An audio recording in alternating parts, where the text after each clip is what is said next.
오늘은 고린도후서 10장의 말씀입니다. 10장 오늘 1절에서 11절까지 보겠습니다. 11절까지 말씀입니다. 제10장. 너희를 대면하면 유순하고 떠나 있으면 너희에 대하여 담대한 나 바울은 이제 그리스도의 온유와 관용으로 친히 너희를 권하고 또한 우리를 육신에 따라 행하는 자로 여기는 자들에 대하여 내가 담대히 대하는 것 같이 너희와 함께 있을 때 나로 하여금 이 담대한 태도로 대하지 않게 하기를 구하노라. 우리가 육신으로 행하나 육신에 따라 싸우지 아니하노니 우리의 싸우는 무기는 육신에 속한 것이 아니요 오직 어떤 견고한 진도 무너뜨리는 하나님의 능력이라. 모든 이론을 무너뜨리며 하나님 아는 것을 대적하여 높아진 것을 다 무너뜨리고 모든 생각을 사로잡아 그리스도에게 복종하게 하니 너희의 복종이 온전하게 될 때 모든 복종하지 않는 것을 벌하려고 준비하는 중에 있노라. 너희는 외모만 보는도다. 만일 사람이 자기가 그리스도에게 속한 줄을 믿을진대 자기가 그리스도에게 속한 것 같이 우리도 그러한 줄을 자기 속으로 다시 생각할 것이라. 주께서 주신 권세는 너희를 무너뜨리려고 하신 것이 아니요 세우려고 하신 것이니 내가 이에 대하여 지나치게 자랑하여도 부끄럽지 아니하리라. 이는 내가 편지들로 너희를 놀라게 하려는 것 같이 생각하지 않게 함이라. 그들의 말이 그의 편지들은 무게가 있고 힘이 있으나 그가 몸으로 대할 때는 약하고 그 말도 시원하지 않다 하니 이런 사람은 우리가 떠나 있을 때 편지들로 말하는 것과 함께 있을 때 행하는 일이 같은 것임을 알지라. 아멘. 요즘 흔히들 하는 얘기가 들리는 게 다가 아니다 하거나 또 보이는 게 다가 아니다라는 말을 많이 합니다. 실제로 그렇습니다. 진실은 우리가 듣고 보는 것 이상일 때가 많습니다. 제가 지난 주간에 강조했던 그 뒷모습의 신앙, 뒷모습의 진실이 있다는 거예요. 그럼에도 우리는 듣고 보는 것에만 근거해서 판단할 때가 많이 있어요. 특히도 우리는 사람을 흔히 외모로 판단할 때가 많습니다. 여기 7절에도 보면 너희는 외모만 보는도다. 어쩔 수가 없죠. 외모가 보이니까 그렇게 판단하게 되어질 수 있는 거예요. 키나 용모나 옷이나 집, 또 자동차, 그리고 장신구들을 보고 그의 생활 수준만 아니라 인격을 판단하는 경우가, 심지어 신앙까지 판단하는 경우가 많이 있다는 말입니다. 그러나 성경은 결코 사람을 외모로 판단해서는 안 된다 말씀하고 있고요. 다행히도 우리 하나님은 이 사람의 중심을 보신다라고 말씀하셔요. 그게 어떤 사람에게는 다행이고 어떤 사람에게는 큰일 날 일이 되기도 하지요. 위선과 가장으로 사는 사람에게는 큰일 날 일이고요. 또 하나님 앞에 신실하게 진실하게 살고자 영부림치는 사람에게는 다행한 일이 될 것입니다.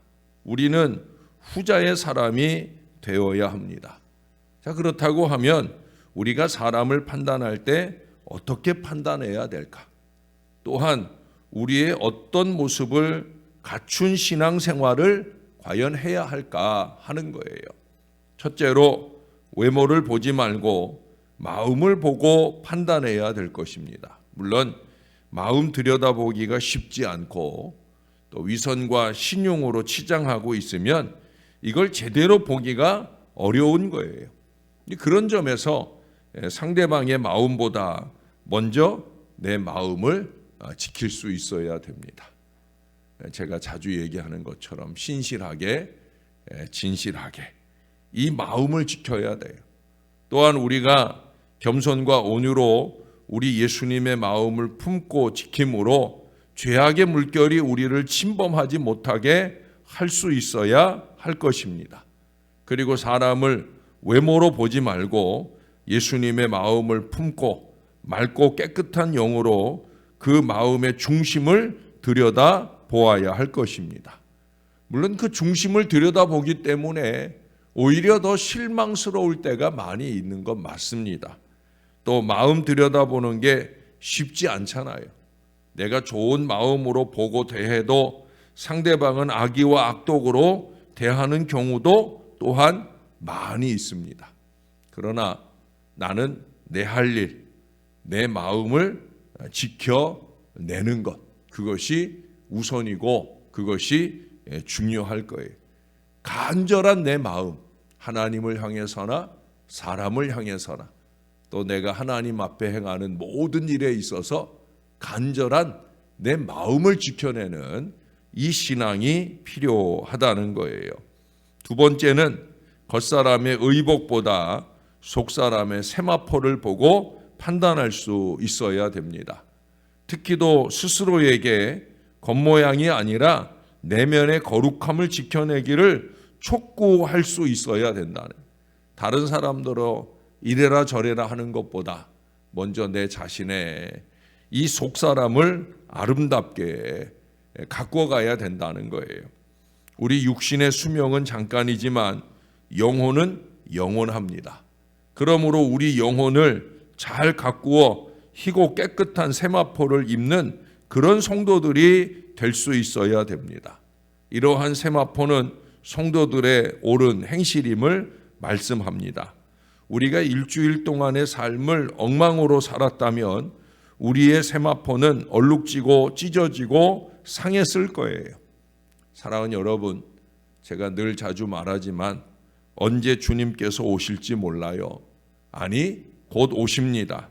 주님이 더디 오시기를 바라는 그 게으름과 나태함으로 살아서는 안 되는 거예요.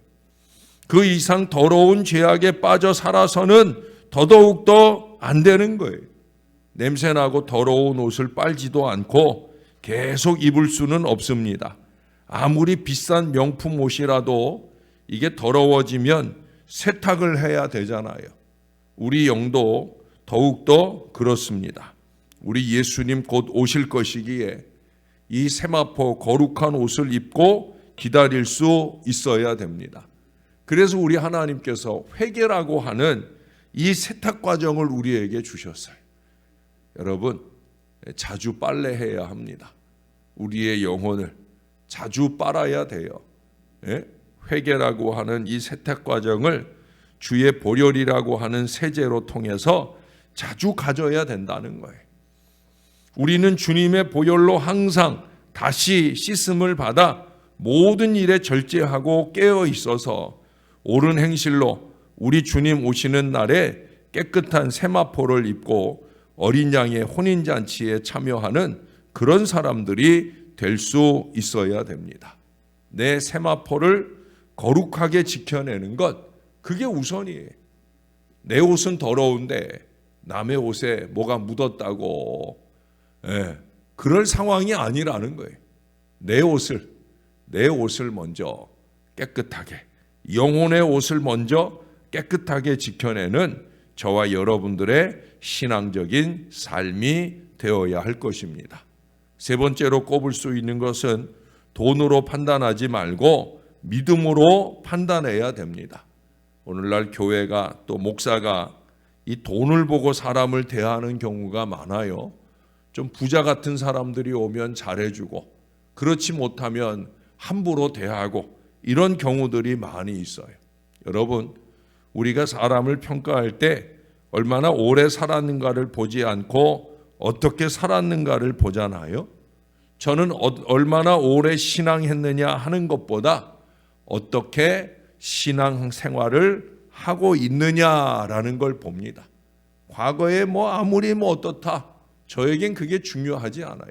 현재, 지금 어떤 신앙 생활을 하고 있느냐, 어떤 예배 생활, 어떤 헌신 생활을 하고 있느냐, 이게 중요하다는 거예요. 그런데 자본주의 사회를 살아가고 있는 우리는 자칫 잘못하면 이 돈다발을 보고 사람을 판단하게 되기가 쉽습니다. 여러분, 이 세상에서 가장 소중한 것이 무엇입니까? 어제 매튜 헨리의 경우를 통해서도 말씀을 드렸지만 그것은 바로 생명이에요. 생명을 다치지 않는 것, 생명을 지켜내는 것, 그 중에서도 우리의 영혼을 지켜내는 것, 이것이 중요하죠. 생명은 돈으로 살 수 있는 것이 아니잖아요. 우리가 모든 것을 다 가졌어도 생명을 잃어버린다면 그건 무슨 소용이 있겠습니까? 그러므로 우리는 물질적인 부요도 추구해야 되지만 믿음의 부요, 영적인 부요함이 먼저 추구되고 지켜져야 되는 거예요. 만약 우리가 믿음을 먼저 추구하면 다른 것은 하나님이 다 알아서 더해 주시는 거예요. 마태복음 6장 33절에서 예수님이 약속해 주셨잖아요. 너희는 먼저 그의 나라와 그의 의를 구하라. 그리하면 이 모든 것을 너희에게 더하시리라. 어제 본 말씀에 보니까 이 모든 것을 더하는데 그냥 찔끔 더하는 게 아니라 넉넉하여 넘치게 더하신다고 약속하셨잖아요. 이 은혜가 저와 여러분에게 넘칠 수 있게 되기를 바랍니다. 이 은혜를 받아 누려야 되는 거예요. 사람을 외모로 판단하는 것은 우리 하나님께서 가장 미워하시는 죄악입니다. 우리가 사람을 외모로 판단하면 편견에 빠지기 쉽고 잘못 판단하기가 쉬워요. 여러분, 전에도 제가 아마 그런 말씀 드렸을 거예요. 세상에서 제일 못된 2마리 개가 있다고. 그 2마리 개 이름 아세요? 네, 편견이라고 하는 개와 선입견이라고 하는 개. 네, 그 견이 사실은 개견자가 아니라 볼견자지만 어떻든 편견, 선입견, 여러분 이게 키워지면 안 돼. 가끔 저도 모르게 이 개들을 키울 때가 있어요. 그러면 안 됩니다. 이 개들보다 더 나쁜 것은 이 개들을 키우는 우리 자신이에요. 우리 자신. 예. 편견, 선입견을 키우거나 물리지 않도록 유의할 수 있어야 됩니다. 그래서 오늘 바울을 통해 하나님께서 이 말씀을 하고 있는 거예요. 너희는 외모만 보는도다. 정신 차리라는 거죠. 그러면 안 된다는 거예요. 아마도 바울이 이렇게 말하는 이유는 바울은 외모에 자신이 없던 사람이었거든요. 아주 키도 들리는 바로는 160cm도 안 넘는 남자로서는 많이 작은 키였고 또 아주 얼굴은 정말 봐주기 어려운 아주 못생긴 얼굴이었거든요. 그래서 아마 더 이 말을 강조하고 싶지 않았을까. 11절에 보면 우리가 떠나 있을 때의 편지들로 말하는 것과 함께 있을 때에 행하는 일이 같은 것임을 알지라. 바울은 이 마음을 중요하게 생각을 했어요. 같이 있으나 떠나 있으나 같은 마음, 한결같은 마음. 바로 그거예요. 그러므로 하나님의 시각으로 사람의 외모보다 마음을, 겉사람의 의복보다 속사람의 세마포를, 돈보다는 믿음을 보고 사람을 대할 수 있어야 된다는 거예요. 왜 그래야 됩니까?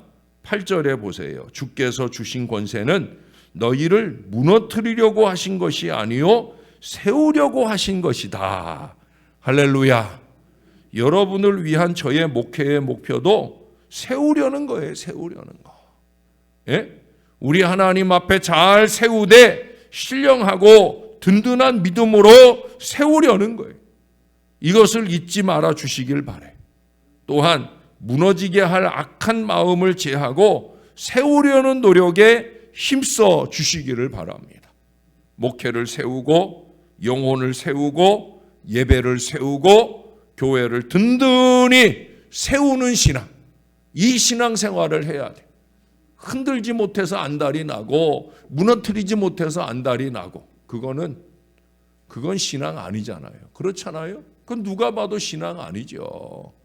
우리는 정신을 바짝 차리고 저와 여러분들은 세우는 일에 목사가 강단에서 큰 소리 치고 야단칠 때 세우자고 하는 일이지 무너뜨리자고 하는 일이겠어요? 아무리 말해도 정신을 못 차리니까 목소리가 자꾸 커지고 하는 일이지. 여러분, 정신을 바짝 차리고 내 영혼을 바로 세우고 내가 세우는 이 거룩한 사역에 동역하는 믿음의 사람들이 되어야 된다는 거예요. 그리고 무엇보다 우리 자신의 믿음을 잘 세워야 됩니다. 상황이나 사람에 따라 요동하고 흔들리는 그 마음은 좀 떨쳐버리고 우리를 안아주시고 품어주시는 우리 구주 예수님 안에, 또 그의 몸된 신월제일교회 안에 견고한 믿음으로 우뚝 세워져서 우리들의 그 마음을 거룩하고 성결하게 해서 우리 하나님의 마음을 항상 시원하게 해드리는 저와 여러분들의 신앙적인 삶이 되기를 우리의 구주 되시는 예수님의 이름으로 간절히 축원합니다. 기도하겠습니다. 하나님, 여수론이기를 소원합니다. 진실하고 견고하게 언제 어느 때나 변함없이 흔들림 없이 하나님을 행복하게 해드리는 여수론의 신앙으로 살 수 있게 되기를 소원합니다. 저와 이 모든 주의 자녀들이 우리 하나님이 안아주시고 품어주실 만한 그 믿음의 모습으로 살게 하시옵소서. 우리를 바라보실 때마다 흐뭇해하시고 우리를 시원하게 생각하시는 그 믿음의 모습으로 살게 도와 주시옵소서. 우리가 연약하고 어리석은 사람들이기에 자주 쓰러지고 무너집니다. 그러나 그것이 습관이 되지 않도록 정신 바짝 차리고 혹여라도 우리에게 게으름과 크고 작은 죄악의 때가 묻었을 때 우리의 세마포를 깨끗이 빨아내는데 더 정성을 쏟아내도록 은혜 베풀어 주시옵소서. 말씀을 통해 하나님이 잘못 산다고 깨우쳐 주시면 그 말씀 부여잡고 우리의 눈물의 회개로 거룩한 주의 보혈로 깨끗이 씻어내는 세마포 신앙자들이 다 되게 도와 주시옵소서. 언제 주님이 오시더라도 오실 주님 맞이하기 부끄럽지 않은 신실하고 진실한 믿음의 삶을 살게 하시되 사람 앞에서 아니라 하나님 앞에서 아름다운 신앙으로 살아 주께 늘 영광되는 저와 이 모든 사람들 되어지게 도와 주옵소서. 우리의 그 마음으로 또한 사람들을 대할 수 있도록 도와 주시옵소서. 사람들 앞에 그들의 외모를 보지 않고 그들의 중심을 볼 줄 아는 영적 시야를 주시고 마음 흔들림 없이 모든 사람들을 대할 줄 아는 그런 목회자, 그런 성도들이 될 수 있도록 은혜를 베풀어 주시옵소서. 끊임없이 우리의 마음을 물려고 달려드는 편견과 선입견에 물리거나 키우는 일 없게 도와주시고 언제나 따뜻하게 모든 이들을 대할 그런 넉넉한 마음들이 우리 안에서 잘 자라가도록 축복해 주옵소서. 특별히 우리 아이들을 그런 마음으로 자랄 수 있도록 도와 주옵소서. 점점 좁아져가는 세상입니다. 하나님, 아이들의 믿음을 넓혀주시고 마음을 넓혀주시고 꿈을 넓혀주시고 그것을 이루어주시는 우리 하나님을 바라볼 아름다운 시야를 넓혀 주시옵소서. 주님의 은혜를 사모합니다. 주님께 늘 감사를 드립니다. 예수님의 이름으로 기도합니다. 아멘.